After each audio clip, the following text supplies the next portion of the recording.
يا أمي أقطف دوما أحلى الزهر سار تعطر كل البيت تنتظر قدومك يا اسکالر.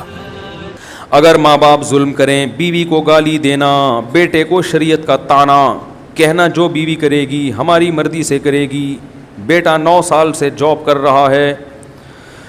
ارے بھائی ماں باپ کا بہت حق ہے یار، ان کے ساتھ اچھے رہا کرو، بس ان کی پاؤں دباؤ، خدمت لو. رہا مسئلہ بیوی پہ زیادتی کر رہے ہیں تو بیوی کو الگ رکھ لو بھائی. ایسی صورت میں سمجھ رہے ہو، گھر میں اگر معاملہ خراب ہو رہا ہے، پھڈے کوشش تو کرو. جوائنٹ فیملی کے جو برکتیں ہیں وہ اکیلے رہ کے حاصل نہیں ہوتی، لیکن اگر پھڈے بازی ہو رہی ہے تو پھر الگ کر لو.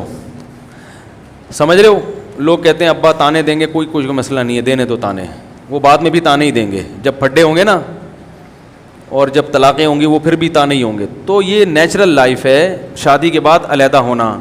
سمجھ رہے ہو، اگر شادی کے بعد لوگ الگ نہ ہوتے تو جہاں آدم علیہ السلام اور اماں ہوا تھے آج ہم وہیں ٹکے ہوئے ہوتے سارے کے سارے، ایسے کنجسٹڈ بالکل چپک کے رہ رہے ہوتے ایک ساتھ. کیا خیال ہے بھائی؟ ان کے بچے ہوتے گئے، شادیاں ہوتی گئیں، چین بھی آباد ہو گیا، امریکہ آباد ہو گیا، برطانیہ آباد ہو گیا، پاکستان، انڈیا، یہ پوری دنیا اسی طرح تو آباد ہوئی ہے. شادی ہوئے پتلی گلی سے نکلو. یہ تو نیچرل ہے. سمجھ رہے کہ نہیں سمجھ رہے؟ یہ نیچرل ہے. اس میں ماں باپ کو زبردستی نہیں کرنی چاہیے کہ نہیں ادھر ہی رہے گا. نہیں تو پہلے سے یہ امیدیں بہوؤں سے لگاؤ ہی نہیں. اس زمانے میں درد سر کے علاوہ کچھ بھی حاصل نہیں ہوگا. آج کل عورتوں کو کہاں خدمت سکھائی جاتی ہے؟ باپ کی نہیں کر رہی وہ سسر کی کریں گی. ارے کہیں خدمت کا چیپٹر ہے ہی نہیں. نہ اسکول میں کوئی خدمت کا چیپٹر ہے. فزکس کی کسی کتاب میں لکھا ہوا ہے کہ ابا کی خدمت کرو گی تو یہ اس کا یہ فارمولا ہے لکھا ہوا ہے کہیں؟ یہ ایکویشن اس کی یہ ہے. امی کی خدمت کی ایکویشن، اس میں تو اتنے کلومیٹر فی گھنٹہ کی رفتار سے آپ بھاگو گے ہیں اتنی دیر تک تو فلاں جگہ پہنچ جاؤ گے. میں جب فزکس پڑھتا تھا نا تو ہم نے ایک ایکویشن پڑھی تھی کہ اتنے کلومیٹر فی گھنٹہ کی رفتار سے آپ چلیں گے اور ایکسلریشن اتنی ہوگی تو اتنی دیر میں وہاں پہنچ جائیں گے. تو ہم لوگ شارع فیصل جاتے تھے اپنی پھپھو سے ملنے، تو میں وہ کلومیٹر ناپتا تھا اس کے بس کے نا کہ اتنے کلومیٹر جا رہی ہے اور جانا وہاں ہے تو کتنی دیر میں، تو کیلکولیشن میں لگا رہتا تھا. تو فزکس میں تو یہ سکھایا جاتا ہے، میتھ میں 2 اور 2 4 سکھایا جاتا ہے، کیمسٹری میں بھی کچھ اور سکھایا جاتا ہے، پانی کا فارمولا اور نمک کا فارمولا، ٹھیک ہے نا. اس میں کوئی چیپٹر خدمت کو بہوؤں سے خدمت لینے کا تصور اس زمانے میں ساس بھی نکال دے اور سسر بھی. یہ بہویں بڑی جدید زمانے کی بہویں ہیں. آپ اپنے زمانے پر ان کو قیاس مت کرو. بڑی نالائق ہوتی ہیں بہویں جو ساس سسر کی خدمت نہیں کرتی. میں ان کو اپریشیٹ نہیں کر رہا، لیکن یہ گراؤنڈ ریئلٹی ہے، وہ نہیں کریں گی. بیوی شوہر کی نہیں کر رہی آج کل، اپنے باپ کی نہیں کر رہی، وہ سسر کی کہاں سے کرے گی خدمت یار؟ کچھ تو کامن سینس استعمال کرنی چاہیے نا. زمانے کو بھی تو دیکھو. اب اس کا ایک حل تو یہ کہ بیویوں کو طلاقیں دینا شروع کر دو جو ابا کی خدمت نہیں. ایسے تو پھر آپ ساری زندگی کنوارے ہی رہو گے. دوسرا کمپرومائز کرو بھائی، صحیح ہے نا. اتنی مل گئی کہ وہ آپ کی اجازت کے بغیر گھر سے باہر نہیں نکلتی، آپ کی اجازت کے بغیر کسی سے فون پہ بات نہیں کرتی. بہت نیک ہے خدا کی قسم.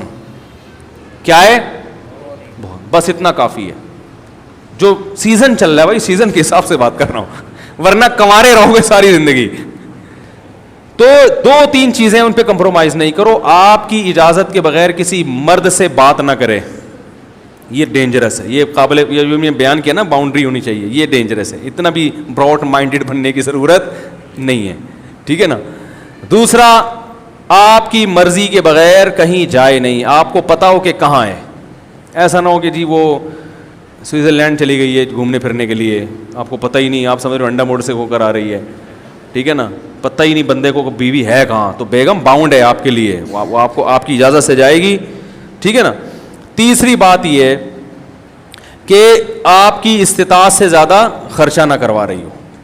اگر اس بیس پہ روز جھگڑے ہو تو آدمی پاگل ہو جاتا ہے. استطاعت سے زیادہ تو کوئی بھی نہیں کھلا سکتا نا.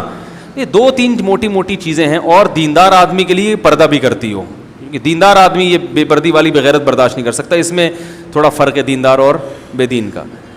تو اور نماز، ہماری رائے میں نماز پہ بھی ہم کمپرومائز، نماز بے نمازی نہیں چلے گا بھائی ہمارے ساتھ. نماز پڑھنی ہے، پردہ کرنا ہے، شوہر کی اجازت کے بغیر گھر سے باہر نہیں نکلنا. 3 چیزیں کر رہی ہے، بہت اچھی نیک بیوی مل گئی، بس گزارا چلاؤ اس کے ساتھ. ابا اماں کی خدمت کرنی چاہیے, نہیں کر رہی, آپ خدمت کر لو ابا. ہاں برا بلا نہ کہتی ہو, ایسا نہ ہو کہ ابا کو جا کے سنا رہی ہو, اماں کو جا کے صلواتیں یہ غلط ہے. خدمت نہیں کر رہی تو بولو اس نے اپنے باپ کی نہیں کی تو یہ میرے باپ کی کہاں سے کرے گی. اور آپ کون سا اپنے باپ کی خدمت کر رہے ہو میرے بھائی, آپ کہاں اپنی ماں کی خدمت کرتے ہو. پہلا حق تو بیٹے کا ہے کہ اپنی ماں کی خدمت کرے, سارا دن کبھی پوچھتا ہے نہیں, بیوی پہ آگے روب جماتا رہتا ہے. تو عورت کو چاہیے کہ اپنے ساس سسر کی خدمت کرے, اس کی اخلاقی ذمہ داری ہے. لیکن نہیں کر رہی تو اس بنیاد پہ طلاقیں, بولو بھائی مت دو, گھر مت اجاڑو. یہ سیزن, اسی فیشن چل رہے آج کل مارکیٹ میں, اسی قسم کی بہویں اویلیبل ہیں. آپ اگر جاؤ گے تو آرڈر پہ بھی نہیں بنتی آج کل وہ والی جو پرانے زمانے کی بہویں ہوتی تھیں. سمجھ رہے ہیں کہ نہیں سمجھ رہے, چلاؤ گزارا. تو ہاں میں یہ کہہ رہا تھا کہ نہیں بنتی, لڑائی جھگڑے ہو رہے ہیں بھائی, بیگم کو الگ. تو میں نے گھر میں کہا ہوا ہے کہ بیٹے بالغ ہوں گے الگ رہیں گے, ہم خود ملنے چلے جایا کریں گے بہو سے. کیا خیال ہے بھائی, ہم خود ملنے چلے جائیں گے بہو سے بھی بیٹے سے بھی. بھائی ہم آ گئے, تمہاری مرضی, پاؤں دبا دو, سر دبا دو, سر پہ مالش کر لو, ثواب ملے گا. نہیں کرتے بھاڑ میں جاؤ, ایسی کی تیسی ہے. ٹینشن لینے کا نہیں ہے. لوگوں نے ٹینشن لی ہوئی ہے یار, بیٹا خدمت نہیں کر رہا, بہو پوچھتی نہیں ہے. او بھائی آج کل اللہ کا خوف کہاں ہے, اور ٹینشنوں کے دنیا میں کم بکھیڑے ہیں. کر رہا ہے بھائی ثواب ملے گا, نہیں کر رہا تو بھائی ہم اپنے پاؤں پہ کھڑے ہیں, اللہ کسی کا محتاج نہ بنائے ہمیں. صحیح ہے نا. تو زیادہ اپنے بچوں سے توقعات وابستہ اس زمانے میں, اگر میں 100 سال پہلے بیان کر رہا ہوتا تو پھر میرا اسٹائل کچھ اور ہوتا. جو بچہ پاؤں نہ دبائے چماٹ مارو اس کو, ہینڈر لے کے دھنائی لگاؤ اس کو. لیکن چینج ہو گیا زمانہ, کیونکہ اس یونیورسٹیوں میں, اسکولوں میں دین نہیں ہے, تربیت نہیں ہے, تو بیڑا غرق کر دیا ہمارے کلچر کا. تو اب یا تو یہ کہ آپ جو ہے نا وہ سارے رشتے توڑ دو, یہ تو ممکن نہیں ہے بھائی. تو پھر جہاں تک کمپرومائز کر سکتے ہو کرو, لوگوں سے زیادہ امیدیں مت لگاؤ. میرا اصول ہے, مجھ سے جب کوئی قرضہ مانگنے آتا ہے تو میں دیکھتا ہوں کہ اگر یہ قرضہ لے کے پی گیا تو میں برداشت کر سکوں گا. اگر میں سمجھتا ہوں کہ یہ قرضہ واپس نہیں کرے تو میں برداشت کر سکتا ہوں, تو میں اس کو قرضہ دیتا ہوں, ورنہ نہیں دیتا. کیونکہ پھر پی گیا تو ٹینشن, کیونکہ اکثر تو پیتے ہی ہیں, پی گیا تو ٹینشن نہیں ہے. ورنہ ٹینشن یار پیسے کھا کے بیٹھا ہوا ہے, دے نہیں رہا, پیسے کھا کے. او بھائی اس پیسے ملنے سے آپ کو اتنے فائدے نہیں ہیں جو اس ٹینشن سے آپ کا دماغ خراب ہو رہا ہے نا, اور صحت برباد ہو رہی ہے, یہ زیادہ عذاب ہے. تو ٹینشن پالنی ہے ہی نہیں. اکثر لوگوں کے حالات اور ان کی ہسٹری چیک کرو تو انہوں نے ٹینشنیں خود سے پالی ہوئی ہیں. ایک آدمی کہہ رہا ہے میں نے اپنے بچے کو اتنا پڑھایا, اتنا لکھایا, اتنی تربیت کی, کم بخت کیا نکلا. رو رہے ہیں بیٹھ کے میرے سامنے, رو رہے ہیں آنسوؤں سے. میں نے کہا فالٹ آپ کا ہے, یہ جو رو رہے ہو نا یہ فالٹ کس کا ہے. میں نے کہا آپ کے ذمہ تھا تربیت کی کوشش, ہدایت دینا آپ کے ہاتھ میں نہیں ہے. نوح علیہ السلام کا بیٹا کافر ہو کے نکلا ہے. 950 سال جس پیغمبر نے تبلیغ کی ہے ان کا بیٹا مسلمان نہیں ہوا. کافر تو تانا دیتے ہوں گے نا اپنے بیٹے کو, تو دیکھو ہمیں تبلیغ کر رہے ہو. وہ اللہ کے پیغمبر 950 سال اپنے بیٹے کو نہیں سمجھا سکے. ہم اور آپ کون ہوتے ہیں سمجھانے والے بھائی. ہماری ذمہ داری ہے تربیت کی اچھے سے کوشش. امیدیں مت لگاؤ اولادوں سے کہ یہ یوں کرے گی یوں کرے گی, بس دعا مانگو اللہ اس کو انسان کا بچہ بنا دے. یا اللہ تیری بڑی مہربانی ہوگی, اس کو انسان کا بچہ بنا دے. اور آہستہ سے بولا کرو نہیں بھی بنا تو برداشت کر لوں گا. اپنے آپ کو یوں سمجھایا کرو کہ بن گیا تو ٹھیک ہے, گریبی ہے.